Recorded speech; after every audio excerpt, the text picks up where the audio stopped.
పర్యావరణ పరిరక్షణ గ్రామీణ ప్రాంతాల్లో పచ్చదనం పెంపొందించాలనే లక్ష్యంతో మార్కాపురం జిల్లా పుల్లల చెరువు మండలంలోని ముటుకుల గ్రామంలో నూతనంగా ఏర్పాటు చేసిన శ్రీ మణికంఠ మొక్కల నర్సరీని గురువారం ఘనంగా ప్రారంభించారు.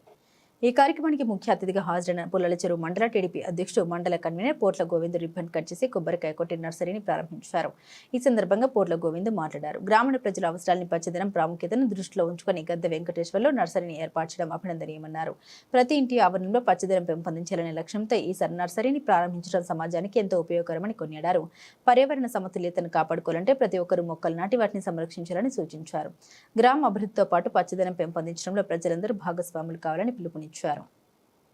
ఈ కార్యక్రమంలో సీనియర్ నాయకులు శనగ నారాయణ రెడ్డి, కారకర్ల కోటయ్య, రెంటపల్లి సుబ్బారెడ్డి, మేడికొండ లక్ష్మీనారాయణ, మాజీ మండల అధ్యక్షుడు పయ్యవుల ప్రసాద్, నాయకులు పల్లపాటి భద్రయ్య, మేడికొండ అనిల్, వేగనాటి శ్రీను, పాతకొట్టి రామిరెడ్డి, కేశనపల్లి భక్కయ్య, పార్టీ కార్యకర్తలు, గ్రామ పెద్దలు, రైతులు, గ్రామస్తులు పాల్గొన్నారు.